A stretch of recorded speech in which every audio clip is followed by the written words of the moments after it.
Well, we live in a digital age where everything can be done online. You can shop, order food and have it delivered to your door. You can work, play and even date online. So life has never been easier. But what is the cost of living in such a digitally evolved world? This channel takes an in-depth look at this issue tomorrow. But to whet your appetite, my colleagues Lindogu Hlekulu and Ditiro Selepe are in Bryanston. One is living online and the other is doing things old school. So let's find out which one is better. Lindo, Ditiro, thanks a lot for joining us this afternoon. I must ask you, the cost effectiveness of living online versus living traditionally, which one wins this time? Well, Faith, from what I've experienced here, me and Ditiro were tasked with the testing of that particular question, and I can tell you from what we've seen throughout the weekend, I certainly say that living online is one of the most convenient ways in which one can live. And Ditiro, I know he will disagree, but you know what? I'll juxtapose it in this manner. I'll allow him to take us through what he's been able to do throughout this weekend, particularly doing it the old-fashioned caveman way of doing things. And they'll take it over. Tell us what you've been able to do. What are some of the challenges you've encountered? And then I'll tell you about my success story. My braai was also a success. It was two different. You didn't host a braai, you hosted a dinner.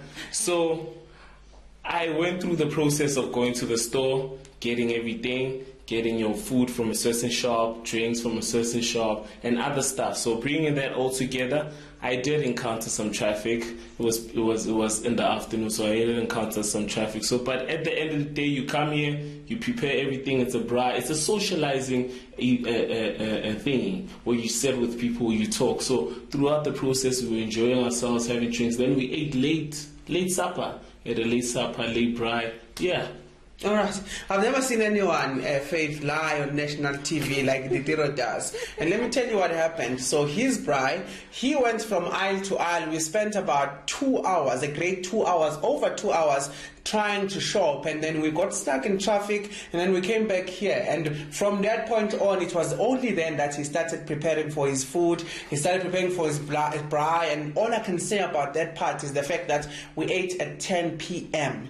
We started shopping at 2 p.m. and we ate at 10 p.m. So that on its own is a problem. He said, "Can I ask you, just to cut you off there? No more lies. Didn't you use some of my sources, some of my price? Then how fully digital were you in your dinner party? Didn't you braai?" These questions reek of desperation, Faith. But let me just go to my part of the, of the dinner hosting party. He said that I didn't host a braai, I hosted a dinner, and I can tell you it wasn't a dinner. The only reason why he doesn't get it is because it's a civilized barbecue. That's what I hosted. They ate at 7 p.m. and I started shopping at 2 p.m. So you can understand just how convenient things are. By the time these people are shopping for me, by the time I'm using all of those apps and someone is doing that bidding for me, I'm able then to prepare for what exactly I'm trying to do. And my barbecue had starters, nachos, dips, all of that. And then you ate my chips though.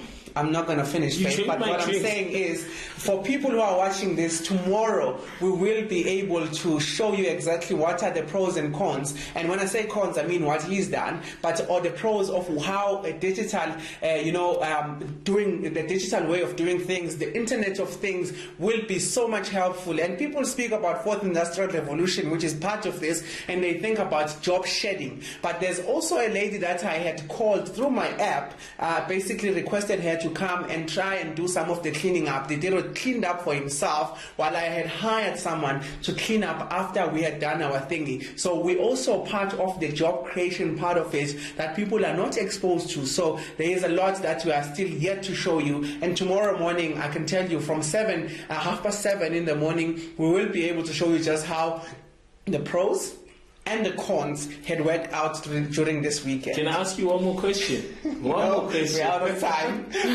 One more question. There's a trend of laziness. Would you say there's a trend of laziness with you being digital? That's what the cons are calling civilization. No. That's when we end up with all right, guys. Okay. That's when we end up with back to your face. Because we're not going to finish. He's trying. It reeks of desperation. But at the end of the day, the apps and digital way of doing things, I can tell you now is the way to go for these days. Well, the debate continues amongst you two gentlemen there at Ditero Selepa as well as Ndunguhle Xulu, giving us the latest in terms of what you decide is best for you. Is it living online or is it living the traditional route, or as Lindo would say, the caveman way? But do stay tuned tomorrow as we give you insight in terms of online living and looking at the Internet of Things and the fourth industrial revolution, how it's integrated into our ordinary lifestyle.